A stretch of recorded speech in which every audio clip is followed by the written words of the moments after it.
Bonjour à toutes et à tous, merci de nous rejoindre sur Assurance TV.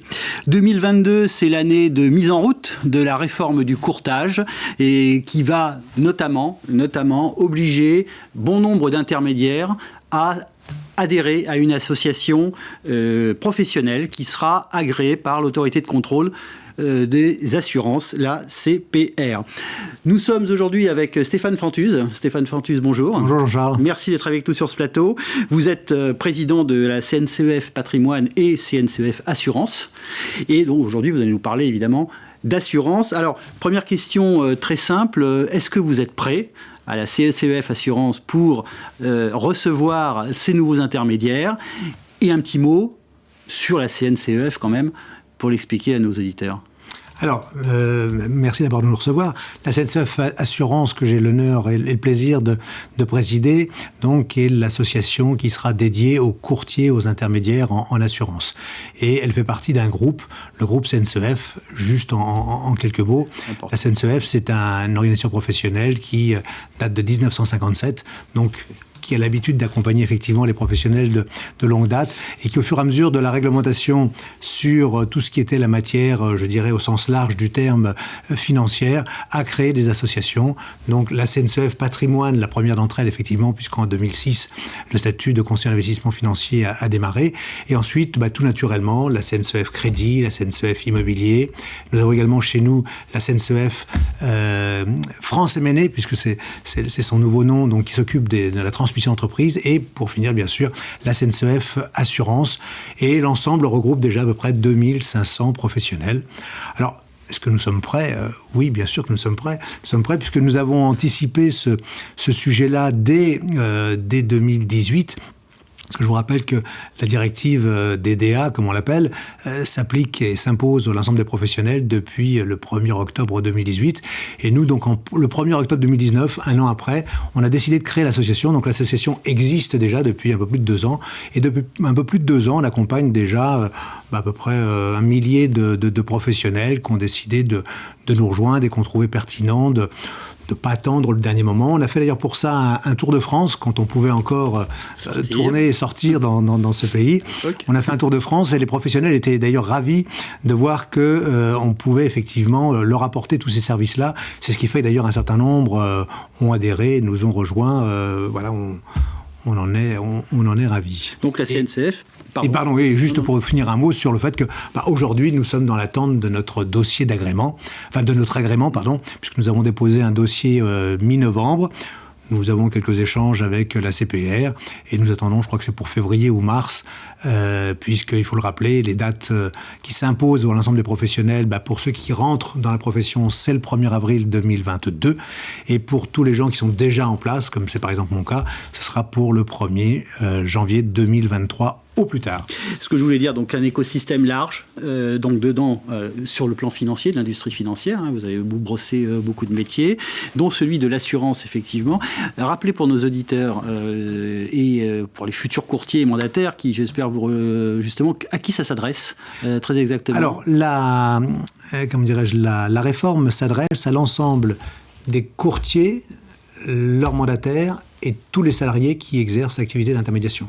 Alors que ce soit en assurance d'un côté ou que ce soit en crédit de l'autre.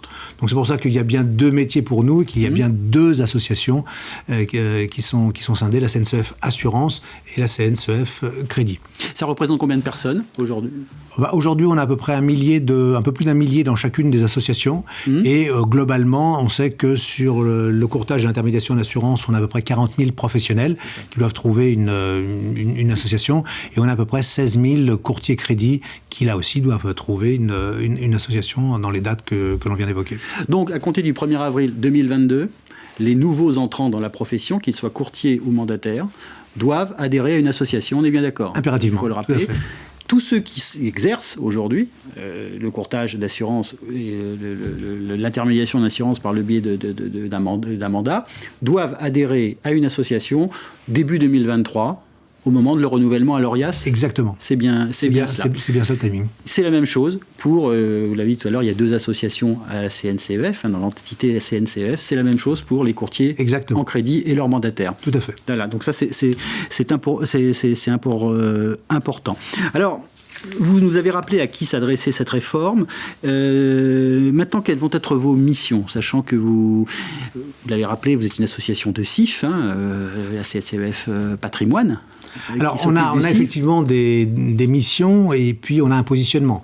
Alors, des missions, les missions sont celles que nous impose la réglementation, puisque les décrets sont parus, et on sait bien que nous devons aujourd'hui accompagner, vérifier un certain nombre de choses.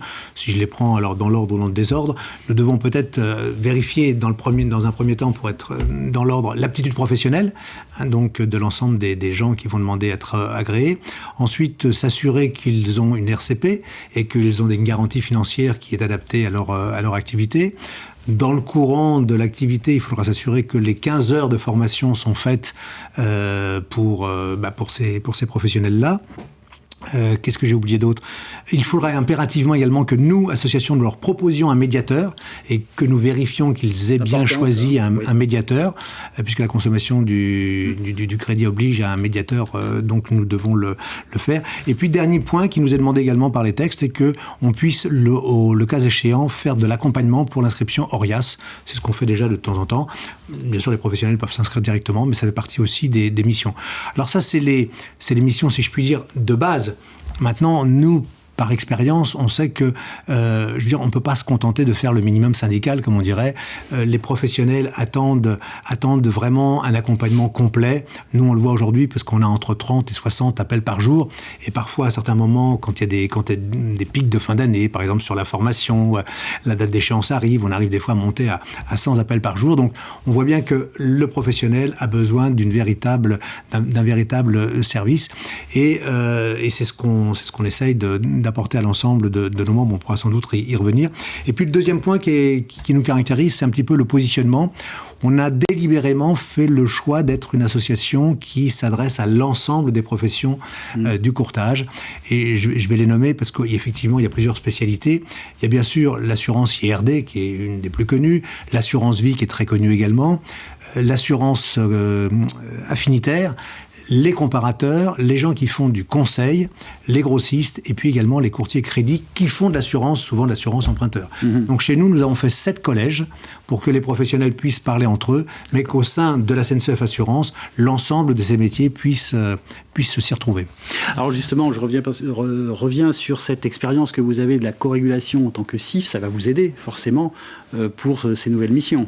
Oui, bien sûr que c'est plus lourd la co-régulation. Bien sûr, la co-régulation c'était plus, là c'est moins. Je dirais que d'un côté nous avions la contrainte de la co-régulation qui est plus lourde.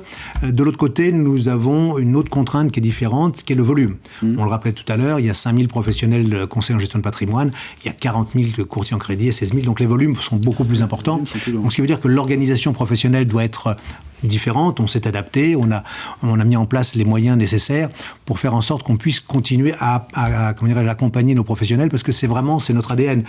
En réalité, ce que l'on veut faire au-delà de ces missions qu'on vient d'évoquer, qui sont les missions réglementaires, on veut pouvoir accompagner, c'est-à-dire simplifier la vie du professionnel. Le professionnel, la réglementation, c'est pas son boulot.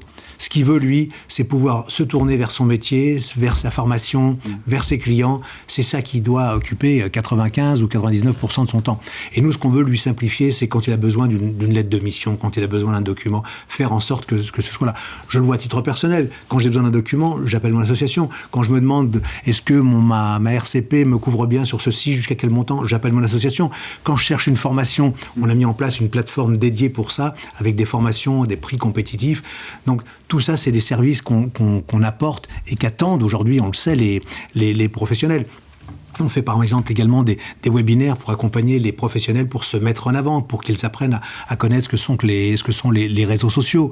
On le voit également sur notre page annuaire dans laquelle tous les professionnels sont inscrits. C'est la page la plus vue de notre site internet. Il y a des gens qui nous demandent des audits en disant on ne sait pas si on est tout à fait d'équerre. On aimerait bien avoir un audit avant que la CPR nous tombe dessus ou l'AMF. On aimerait bien avoir un audit, soit par dossier, soit pour l'intégralité du cabinet. C'est des missions que l'on propose, c'est des services que l'on propose, pour vraiment faire en sorte que le professionnel dorme tranquille. Il a des kits, réglementaires qui lui permettent de mettre son métier en musique tout fait. Il a des services qui lui permettent d'être zen, si je puis dire, et de se consacrer un maximum à son métier, à ses clients. Alors, je voulais vous poser une question. Quels sont les critères pour choisir une association? Mais vous avez déjà largement commencé à y répondre. Qu'est-ce que vous pourriez dire en plus? Quels critères pour choisir une association? Une association, je pense que pour la choisir, d'abord, je pense qu'il faut peut-être choisir une association qui était partie prenante et comment dirais-je, qui a soutenu la réforme du courtage. C'est important, oui. Pas des gens qui se raccrochent au dernier moment, voilà. Donc, je pense que ça, c'est important, parce que ça veut dire que c'est des gens qui ont une véritable conviction, qui ont une véritable volonté d'accompagnement. Après, bien sûr, il y a l'ensemble des services que je viens d'évoquer. Je pense qu'il faut aussi choisir une association dans laquelle, je dirais, le rapport tarif-service corresponde bien à ce que cherche tout un chacun. Et puis, je dirais aussi qu'il faut une association dans laquelle on se sente bien, parce que chaque association a sa personnalité et le professionnel doit se sentir à l'aise. Nous, bien sûr, qu'on essaye de remplir ces critères-là. Et puis, j'ai envie de rajouter à ces critères-là, au fait d'avoir cette expérience qu'on évoquait, l'expérience de l'accompagnement, l'expérience du dialogue avec les autorités et les pouvoirs publics. Nous, on a une caractéristique, c'est qu'on est dans l'interprofessionnalité. J'allais vous poser la question, je sens que c'était important en vous écoutant. Effectivement, c'est une question importante. Je vous donne 2 exemples concrets pour être très, très, très, très parlant. Moi, je fais du courtage en assurance. Je suis aussi courtier en crédit.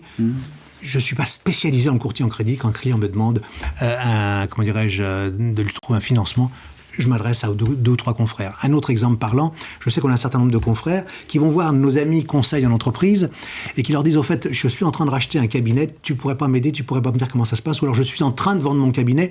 Et même parfois, certains qui ont des clients, puisque les clients, c'est souvent des chefs d'entreprise, les clients chefs d'entreprise qui posent des questions, on leur dit, écoutez, nous, on a des réponses pour ça au sein de notre groupe. Et ce sera pareil donc pour tous ces assureurs IARD qui pourront trouver qui vont bénéficier des services, de ces services d'interprofessionnalité. Une dernière question, est-ce qu'il y a un prix déjà fixé ? Oui, alors bien sûr qu'il y a un prix. Nous sommes aujourd'hui à 200 € par professionnel. Nous avons bien sûr ensuite 100 € par mandataire, et puis une tarification en fonction du nombre de salariés qui font partie des structures. Parfait, la CNCEF est prête. Merci Stéphane Fantuz. Merci Jean-Charles. Et à bientôt sur nos plateaux. Merci à tous de nous avoir suivis, à très bientôt.